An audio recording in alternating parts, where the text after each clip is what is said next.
Ser podcast. Jesús Callejo, una semana más. Bienvenido de nuevo a Ser Historia. ¿Qué tal, Nacho? Pues una semana más, aquí encantado, feliz, como una lombriz, intentando desvelar algunos enigmas históricos. Desde luego, porque el personaje de hoy es un historiador del arte en el siglo XIX. Decía que con Caravaggio comenzaba la pintura moderna. Yo no sé si será ese el límite, ¿no? Comienzos del siglo XVII, en pleno barroco, cuando el Renacimiento ya daba esos últimos coletazos. Pero desde luego la figura de Caravaggio no deja indiferente a nadie, no solamente por la magnificencia de su arte, sino también por esa biografía tan convulsa que es la que le acompañó durante toda su existencia. Hombre, tan convulsa, una vida intensa y muy polémica. Yo creo que le daba a la pintura y a las peleas con la misma facilidad. Y efectivamente, prácticamente su biografía, su corta biografía, porque estamos hablando de un personaje que vivió 36 años, pues estaba siempre metido en las dos refriegas, ¿no? En las pinturas, en las grandes obras de arte que él creó, hasta 40 que reconozcamos que tiene, ¿no? Por lo menos su autoría, aunque hay mucha polémica porque solo firmó una de las obras, todas las demás, pues en fin, siempre ha quedado un poco en la neblina, pero sí que tuvo un estilo muy característico, ese estilo de la Contrarreforma, ese estilo del barroco, ese estilo del tenebrismo, que por una parte no gustó, pero luego sí que empezó a crear toda una escuela de seguidores, porque decían, hombre, pues este hombre es un genio, con mal genio, pero desde luego es para imitarle en la pintura porque a pesar de que era incomprendido, ¿no?, para muchos de sus coetáneos, es verdad que también se metió en muchos follones, algunos lo consideraban un loco violento, un hombre atormentado, pero también es cierto que fue un pintor revolucionario y que fue un pintor provocador. Entonces, todas esas características en su vida es lo que hizo que tuviera pues una existencia muy agitada, con distintos avatares. De hecho, se le llama Michelangelo Merisi de Caravaggio, pero él no nace en Caravaggio, que es una pequeña localidad, está cerca de Milán, pero él nace en Milán y a partir de ahí, con multitud de episodios que él tiene y sobre todo pues con la característica que avalaba su genio, que empezó a pintar muy pronto, se dio cuenta sus maestros que este chico tenía talento, pero cuando llega a Roma, esto es cuando llegas a la capital, ¿sabes? de tu... un poco donde están todos tus mecenas, en Roma, pues ahí se desquicia, es donde muestra realmente todo su talento, pero donde también se empieza a meter en todo tipo de refriegas, y Roma es donde se le ensalza prácticamente al Olimpo y donde también entra en los más tenebrosos infiernos. Una persona, ¿no?, vinculada a la historia del arte, como digo, que marca un antes y un después, una frase tan manida, pero que yo creo que en la figura de nuestro artista, de Michelangelo Merisi de Caravaggio, nacido en Milán en 1571 y fallecido en Porto Ercole el 18 de julio de 1610, pues es todo un referente que merecía un cronovisor. Jesús Callejo, crononauta, ¿cuál es la fecha que nos propones esta semana para viajar en el tiempo? La fecha es el 29 de mayo de 1606.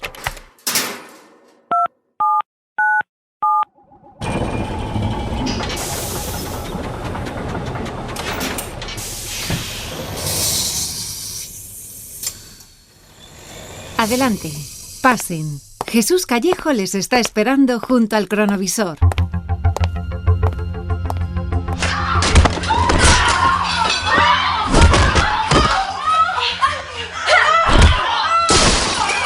Como no podía ser de otra forma, Jesús, estamos en una pelea, ¿no? Están saltando por aquí los taburetes, las mesas, y a quien vemos ahí con ese bigote y esa perilla que aparece en algunos retratos, intuyo que es Caravaggio. Sí, Caravaggio. Y el que tienes al lado, el que le está dando una paliza de muerte, es Ranuccio Tomasoni, que es el líder de una banda de mafiosos, un proseneta de mucho cuidado.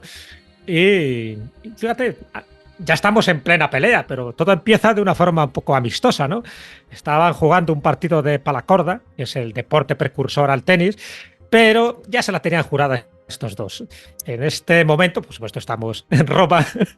No sabemos muy bien si es un asunto de honor, porque ambos participan con la misma prostituta. Sabes que utilizó Caravaggio prostitutas para sus cuadros, además para sus cuadros de vírgenes, luego entraremos en detalle. Entonces no sabemos si es un asunto de honor, si es por una mujer, siempre hay alguna mujer en este tipo de reyertas en esta Italia de principios del siglo XVII, o bien sencillamente por una deuda atrasada. El hecho es que se empiezan a liar a mamporrazos, dejan las raquetas a un lado y Caravaggio, que ya estaba curtido en estos lances porque ya había hecho otros cuantos desaguisados anteriormente, pues con el cuchillo al final le hiera en la pierna.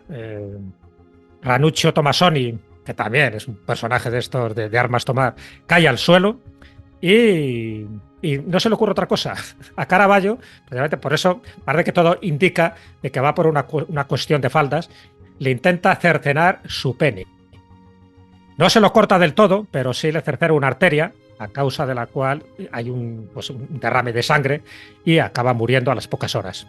Claro, esto ya no era una pelea cualquiera, ya no le deja unos cuantos puñetazos y unos cuantos hematomas, sino que realmente ha matado, es verdad que a un pendenciero, un delincuente. De hecho, Ranuccio Tomasoni ha pasado a la posteridad porque es asesinado por Caravaggio, si no, pues hubiera quedado pues eso, como un proxeneta, pero evidentemente se le persigue, hay una orden de captura para Caravaggio. El Papa Pablo V, que ya había tenido un retrato del propio Caravaggio, se ve obligado a sentenciarlo a muerte y se ve obligado a sentenciarle a decapitación, de tal forma que si alguien le captura, le puede llevar directamente a prisión. Allí la sentencia de muerte se ejecutaría de forma inmediata. Es curioso que a partir de esa época, de 1606, los cuadros que él hace de decapitación, y hace varios, entre ellos el de San Juan Bautista, siempre en el personaje decapitado pinta su autorretrato. Es decir, se queda obsesionado con la decapitación, tiene que huir de Roma, se tiene que ir a Nápoles, allí es acogido por la familia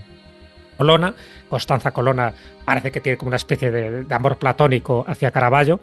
Ahí queda protegido, pero en Nápoles solo puede estar un tiempo determinado porque, claro, hay una orden de captura. Y al final se tiene que ir a Malta y empieza otra temporada bastante curiosa de Caravaggio, porque sabes que le nombran caballero de la Orden de Malta, caballero de los hospitalarios, y ni más ni menos que a él, claro.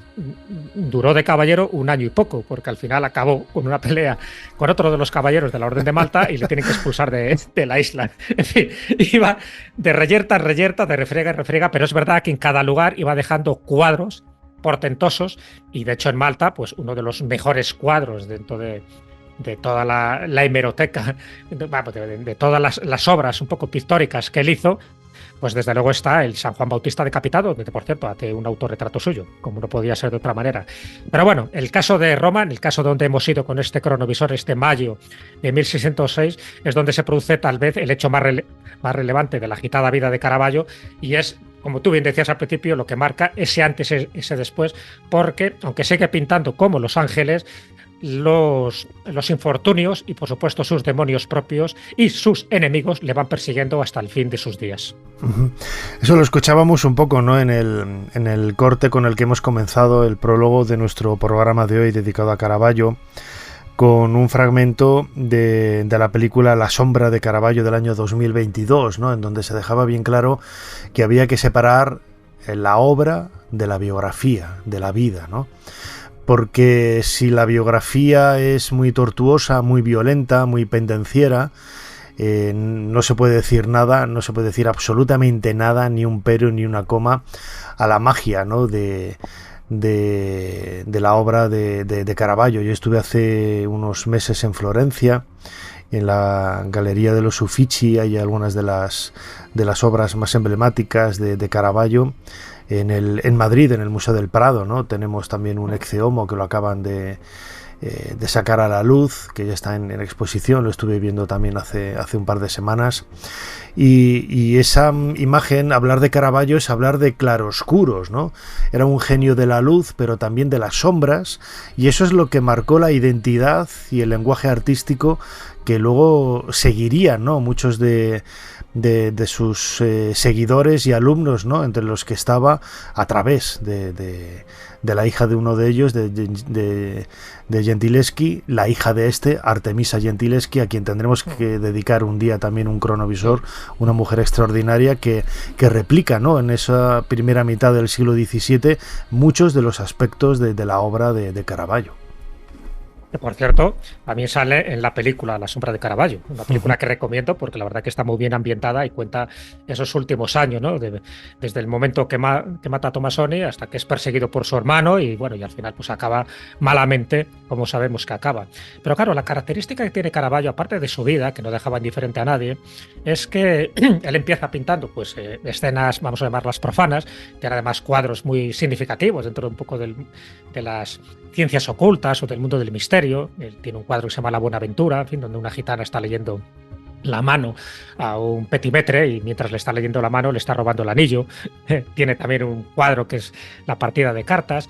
Pero luego básicamente se dedica a la pintura religiosa y se dedica a la pintura religiosa porque a pesar de la vida que él tiene poco religiosa, poco católica, poco espiritual, pero sí que tiene mecenas dentro de la curia eclesiástica, ¿no? Por ejemplo, el cardenal Francesco María del Monte, que es el que la acoge en su palacio, el Palacio Madama, y donde Caravaggio empieza a pintar pues, cuadros religiosos de un alto valor.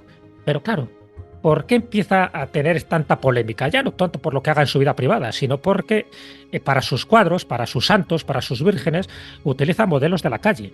Modelos que él idealiza, bueno, a veces ni siquiera los idealiza, los pinta tal cual son, ¿no?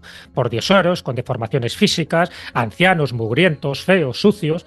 Pinta también a prostitutas, de hecho él tuvo mucha relación con 3 prostitutas que aparecen en muchos de sus cuadros, con Anna Bianchi, con Filippi Melandroni, que era una cortesana, que por cierto su proseneta era el Ranunzio Tomasoni, o con Maddalena Antognetti. Estas eran prostitutas que luego aparecen en sus cuadros, pero claro, que aparezcan en cuadros, como ocurre por ejemplo con la Madonna de los Palafreneros, donde se le encargó un cuadro, también se llama La Virgen con el Niño y Santana. Entonces en este cuadro, si lo viéramos, y además recomiendo un poco a todos nuestros oyentes que visualicen el cuadro de la Madonna de los Palafreneros, porque en principio estaba previsto que se expusiera y se colocara en la iglesia de Santa Ana de los Palafrenieri.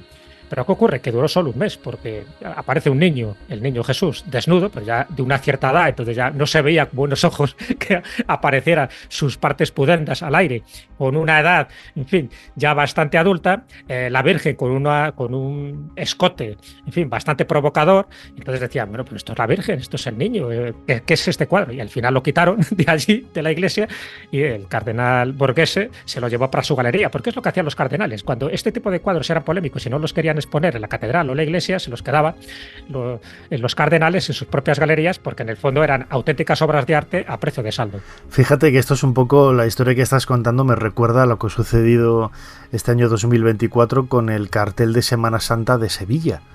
La polémica que hubo alrededor del artista que utilizó de modelo a su hijo, y pues un cuerpo atlético, bello, nada, ¿no?, relacionado, nada que pudiéramos interpretar con una tradición más estandarizada, más normalizada, ¿no?, de la figura de Cristo. Y el hecho, yo creo que la polémica surgía no tanto por el cuerpo, sino por el retrato, el rostro que hubiera utilizado a su hijo como modelo de Jesús. O sea, esto también trastoca, al igual que sucedía en el 16, a finales del 16 y comienzos del 17, sigue trastocando la mente de los, iba a decir más puritanos, ¿no?, de la actualidad, ¿no? Sí, pues aquí tenemos a un pionero, que fue Caravaggio. No tiene ningún problema en recoger, además él se movía mucho por los bajos fondos de Roma, claro, te puedes imaginar. Además, incluso también hay biógrafos que dicen que él también fue un proseneta y que también él fue el líder de una banda de mafiosos, o sea, que estuvo metido en todos los tinglados. Bueno, y además con el añadido de que el hijo de este artista ni es ni pendenciero, ni se dedica a nada malo, es un chaval honrado y honesto, pero bueno, el hecho de que tuviera su cara ahí simplemente por el detalle de que era guapo, pues ya, ala, ¿cómo va a salir el hijo de los... Sí, este tipo de polémicas tienen poco recorrido, porque ya digo, sí, funcionó bien los cuadros de Caravaggio y ahora, fíjate, nadie discute, ¿no?, su arte, pero hubo otro cuadro, bueno, hubo prácticamente muchos donde ponían el grito en el cielo, pero hubo otro que se titula La muerte de la Virgen y, claro, tú te imaginas... La muerte de la Virgen, que realmente es la ascensión de la Virgen, ¿no?, la asunción a los cielos. Pero él pinta realmente una muerte de la Virgen y basada en una prostituta que murió ahogada en el río Tíber, que posiblemente fuera asesinada y la lanzaron al río. Entonces, y esta mujer además estaba embarazada. Entonces coge, que es Anna Bianchi. Anna Bianchini era una de las prostitutas que frecuentaba Caravaggio, pero ya digo, tiene una muerte trágica y no se le ocurre otra cosa que ir a al lugar, al depósito de cadáver, recoge con pinceladas cómo estaba muerta esta mujer, Anna Bianchini, y cuando le encargan la muerte de la Virgen, la retrata exactamente igual. O sea, embarazada, con el vientre hinchado, que claro, la gente decía, pero bueno, ¿cómo está con el vientre hinchado? Y dice, no, pero claro, es que en la muerte, pues ya sabes que se hinchan, y la aparece desaliñada, con los pies descalzos, con el pelo revuelto. Entonces, este cuadro que está expuesto en el Museo del Louvre se sabe porque la cara es de Anna Bianchini, de una prostituta. Entonces, claro, por entonces también se sabía que era así.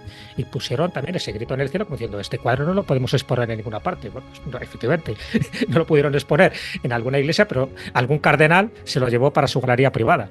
Sí, y así era continuamente, porque Anna Bianchini, esta prostituta, no solo sirvió de modelo para la muerte de la Virgen, sino también para la Magdalena penitente o para el descanso en la huida a Egipto. Pero es que Filippi Melandroni lo mismo, también para otro tipo de cuadros. Entonces no tuvo ningún reparo en coger a pordioseros, a prostitutas, a menesterosos para utilizarles como referente en cuadros siempre dedicados con tema religioso y con tema espiritual. ¿Contrastó? Evidentemente, claro que sí. Bueno, nada que ver con lo que hacía en Sevilla la semana de 2024 Salustiano García, que era el artista que realizó este póster, este cartel absolutamente espectacular. Si te parece, Jesús, vamos a escuchar a un buen amigo, Antonio Sánchez Barriga. Él es restaurador y fue el que llevó a cabo la restauración precisamente de un cuadro, San Juan en el desierto, que hace pocos años, hace apenas un par de años, bueno, 2 o 3, ya se ha identificado precisamente como una obra de Caravaggio, que siempre había estado un poco en la nebulosa, en la duda.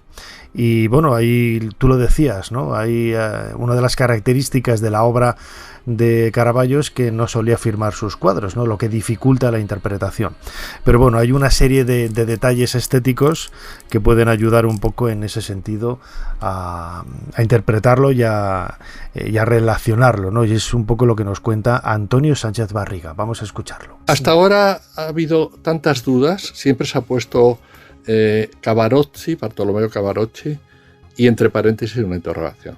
Esto viene a raíz de la donación que se hizo en 1785 por Antonio Zolio Sá de Santa María. Era un regalo que quería hacer a la catedral y, como sabes, para hacer un regalo de este tipo tiene que aprobarse a través del Cabildo, que en ese momento pues, son 30 y tantas personas que lo miran el cuadro y lo aceptan. Que aceptan dado que el cuadro tiene una alta calidad. Lo colocan en el frontispicio de la Capilla de Santa Lucía.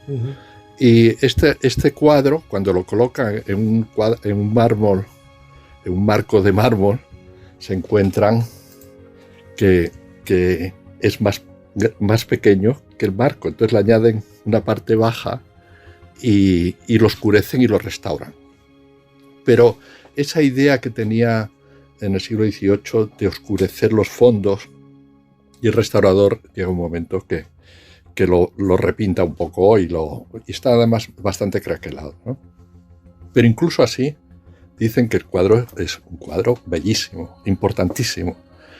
Y yo creo que ahí está por medio el que hace los famosos viajes de España, que es Antonio Ponz. Antonio Ponz es un gran entendido en la materia, que ha vivido 11 años en Italia, en Nápoles. Entonces sabe quién es Caravaggio. O sea, no es tonto y sabe perfectamente diferenciar entre un pintor y otro. ¿Por qué deciden que es Cavarocci? Por las plantas que aparecen en los laterales. Estas plantas se parecen a los bodegones que pinta Cavarocci en España. ¿Qué ha resultado con la analítica? Que los fondos, la tela, el sistema es italiano y está hecho en Italia. O sea, toda la manufactura es italiana. No, puede ser que los trajo enrollados y los trajo de España. Bueno, puede ser. Yo tampoco lo voy a discutir. Pero es que pasa con este cuadro, que está pintada a la prima. Significa de un tirón. No ha tardado más de 8 días en pintar esto. Eso no lo hace Cavarocci. Cavarocci va detenidamente, se entretiene en los pliegues. No, pero es que en España pinta diferente que pinta en Italia, porque quiere contentar a los españoles. Yo pienso que es Caravaggio. Buscamos cómo está construido las estructuras de la pintura y paralelamente son iguales que la de Caravaggio, con el vermellón, el blanco de plomo y muy pocos colores. Él lo utiliza, quitando el blanco y negro, que es muy normal, el blanco de la biaca, el que llamamos nosotros del albayalde o biaca, el negro carbón, que es el que él utiliza, el vermellón, que es el que utiliza, con la laca roja para acabar los bordes, el amarillo, la tierra amarilla, y utiliza solamente 5 colores. Y con 5 colores hace este cuadro. No es maravilloso, yo qué sé. Y entonces, cuando se limpia y se elimina, aparece ya la sonrisa alargada de todo el repinte y todo eliminado. Así veían que si era Cavarocci, y eso es como es ahora. ¿Y qué aparece al limpiar? Una flor en el pelo, que está destruida en el siglo XVIII. La misma flor, la rosa, que Caravaggio pinta en el muchacho que muerde el lagarto, que es exactamente el mismo.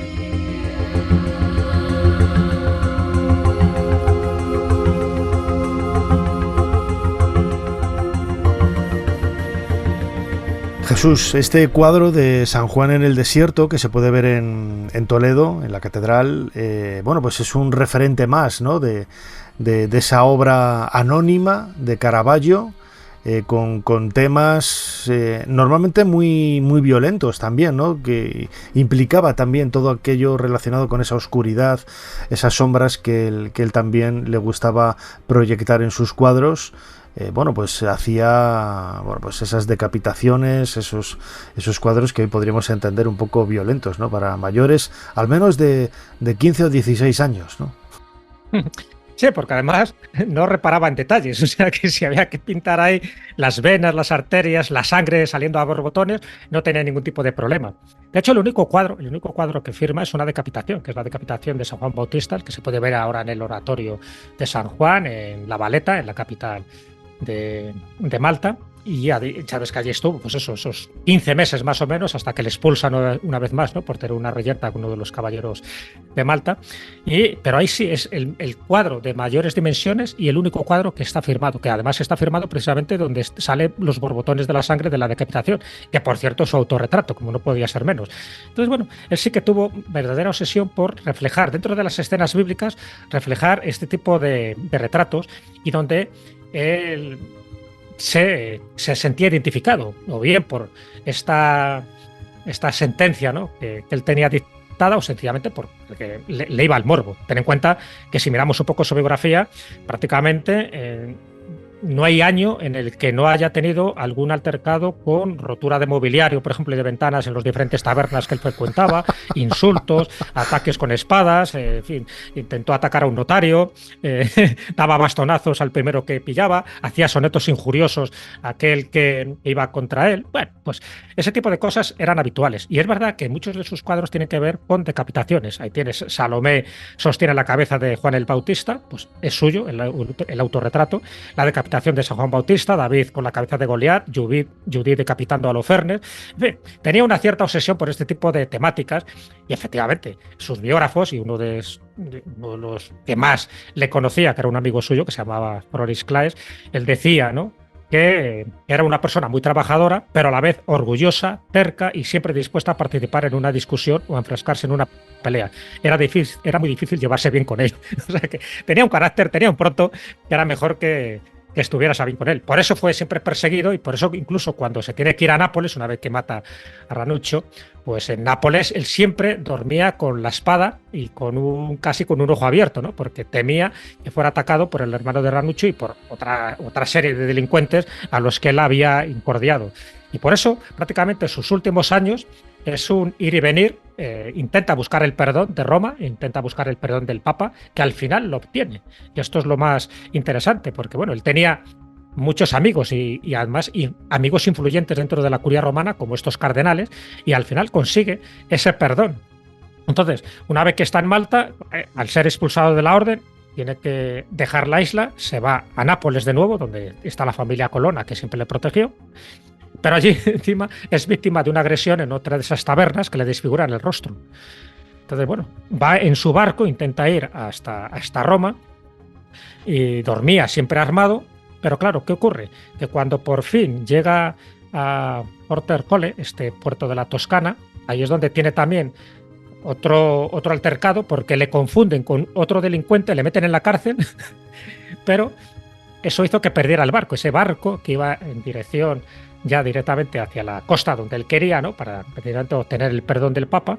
Al perder el barco, él se queda ya totalmente solo y desamparado en Porto Ercole, y es donde encuentra esa muerte que se sospecha que o bien murió asesinado por alguno de los que le perseguían, o bien murió por alguna infección, por algún tipo de fiebre, de disentería, también se habla, de insolación, también se comenta.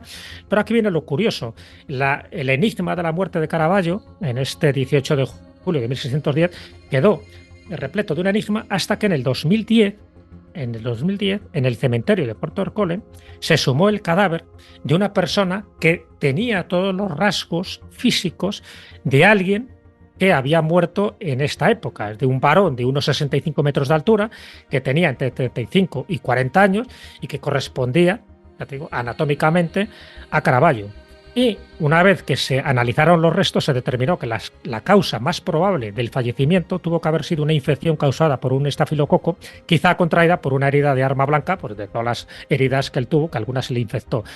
Conclusión, y esta es la paradoja y los guiños del destino: cuando ella por fin es perdonado, cuando puede volver a Roma, cuando puede volver a ejercer otra vez su oficio sin ningún tipo de problema, pues al final le detiene, le confunde con un delincuente, pierde el barco, en ese barco van sus 3 últimas obras, las que él había pintado, y al final acaba muriendo desolado, solo, en esta playa de Porto Ercole, y donde prácticamente acabó en una fosa común, donde nadie le reconoció como tal.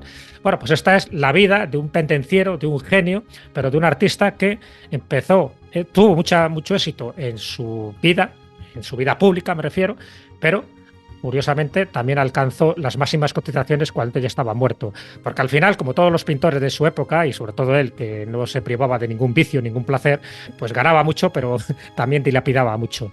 Entonces al final murió de la forma que murió, pasando por todos este tipo de lugares y siempre dejando como testimonio esos cuadros que, fíjate, son cuadros que están reflejando la vida social más baja de Roma, a pesar de que tenga temática religiosa, porque incluso los vestidos que tienen son vestidos contemporáneos de su época, son vestidos del siglo XVII, no son vestidos de la época en la que se supone que ocurrió ese acontecimiento bíblico, tanto del Antiguo como del Nuevo Testamento. Del siglo I. Exactamente.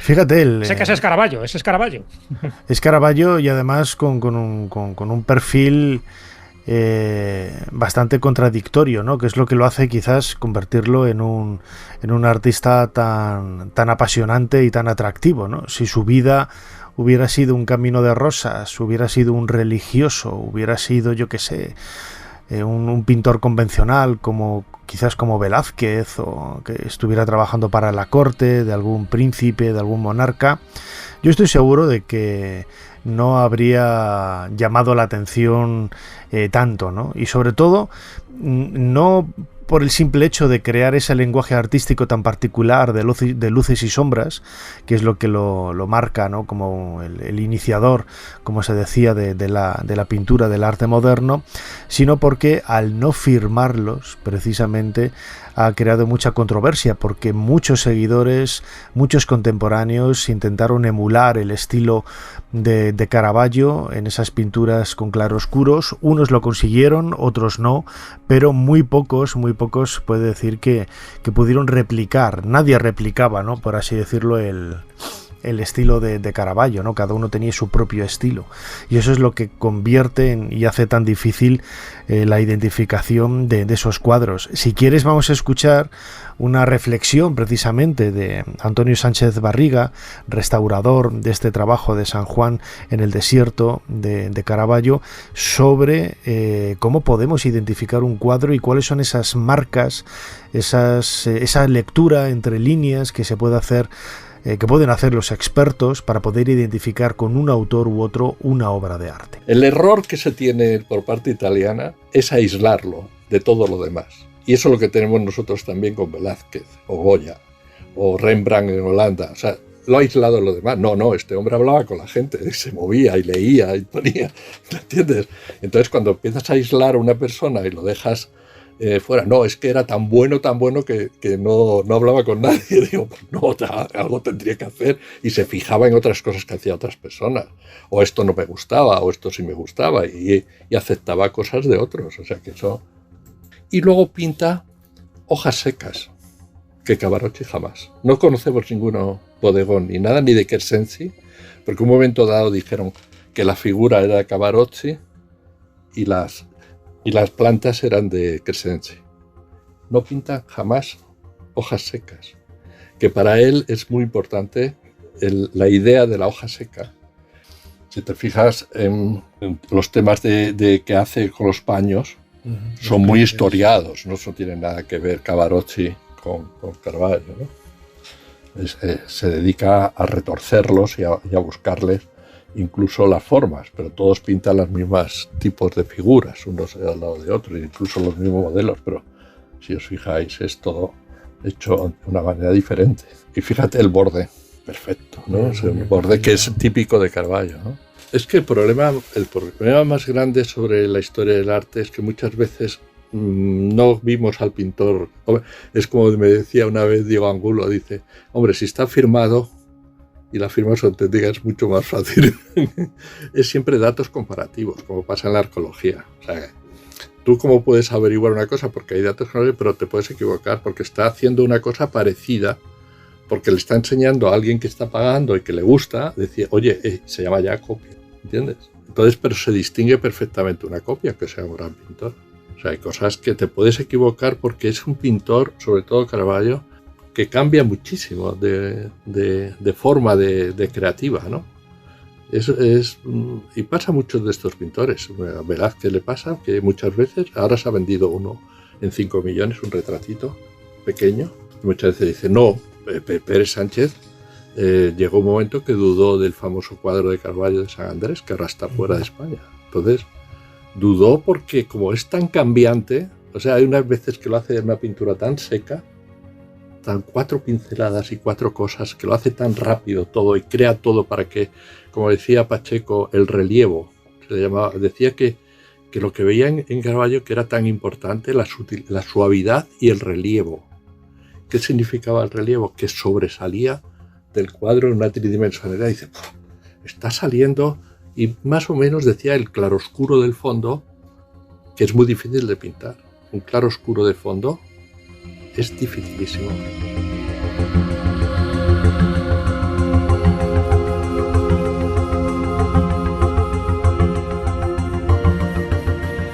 Jesús, lo decíamos ya como colofón, ¿no? Caravaggio no dejó indiferente a nadie en el siglo XVII, a comienzos en 1610, cuando muere, pero tampoco, sobre todo, desde el siglo XIX, que es 3 siglos después, cuando se le redescubre, ¿no? Y ahora pues se le ensalza, ¿no? Ahora cualquiera que vaya al Museo del Prado puede ver ese Ecce Homo que reaparece, ¿no? en las colecciones después de ser adquirido en esa subasta, y que creo que se identificaba primero con una obra de Ribera, y que en realidad, bueno, pues no es Ribera, es de Caravaggio, precisamente por los problemas de identificación, ¿no? Pero claro, tú vas ahí ahora al museo y ves el cuadro colocado en un lugar excepcional, como no merece otra cosa que un pintor excepcional como Caravaggio, ¿no? Yo creo que lo bueno que tiene Caravaggio, aparte de lo que hemos comentado, es que también utilizó una especie de código secreto en sus pinturas. Es decir, hay mucha clave simbólica, muchos guiños a sus contemporáneos, aparte de retratar pues, a toda esta gente de los bajos fondos de Roma, por ejemplo, cuando el cuadro de la crucifixión de San Pedro, que se le crucifica, sabes que boca abajo, ¿no? En la cruz, pues coge a un menesteroso, a uno de los mendigos más piojosos que había en la zona, y pone la cara de San Pedro. Entonces, aparte de eso, luego tiene muchos cuadros donde hay eso, como guiños, por ejemplo, en la cena de Maús, en fin, donde está Jesucristo con los discípulos de Maús, hay como una especie de sombra que refleja la cesta de frutas, y esa sombra no refleja la cesta de frutas, sino que refleja un pez, con lo cual está haciendo un poco hincapié que el personaje que está ahí es Jesucristo, y uno de los símbolos que le caracteriza es el pez. Entonces, lo que recomiendo un poco a todos los que nos están escuchando es que observen a partir de ahora las obras de Caravaggio con otros ojos, sabiendo que la cara de la Virgen casi casi seguro que era una de las 3 prostitutas que él frecuentó, que las caras de los santos era gente de los bajos fondos, pero también que hay símbolos, objetos, sombras, añadidos que están intentando reflejar algún tipo de mensaje oculto que ahora mismo no conocemos, por supuesto, en toda su envergadura, pero que ahí está. Y de hecho, también recomiendo que se vea la película La sombra de Caravaggio, una película del año 2002, porque aparte de ver bien cómo reflejaba él un poco la pintura y además con el concepto que él tenía de la divinidad. Él decía que Dios es luz. Aparece Artemisia Gentileschi, como tú bien decías, pero también aparece San Felipe Neri, ¿no? Con esa iglesia de la Vallicella, de refugio, en fin, a tanto desfavorecido. Y también aparece Giordano Bruno en la cárcel momentos antes de ser quemado. En fin, este tipo de cosas yo creo que es muy importante porque convivió con gente muy importante en aquella época y todos ellos dejaron su huella. Pero la de Caravaggio, recuérdalo, dejó también un código oculto que hay que descifrar. La figura de Caravaggio es uno de esos grandes artistas de finales del 16, comienzos del 17, a caballo entre el Renacimiento y sobre todo creando ese nuevo género prácticamente con su paleta de colores tan oscuros y tan brillantes al mismo tiempo, el barroco. A él hemos querido dedicar este cronovisor junto con Jesús Callejo. Como siempre, Jesús, una vez más, muchísimas gracias por habernos ayudado a hacer un poquito más de historia. De nada, muchísimas gracias a ti y nos vamos con la paleta a otra parte. Suscríbete a Ser Historia. Todos los episodios y contenidos adicionales en la app de Cadena Ser y en nuestros canales de Apple Podcast, Spotify, iVoox, Google Podcast y YouTube. Escúchanos en directo en la Ser los domingos a la 1:30 de la madrugada. Cadena Ser. La radio.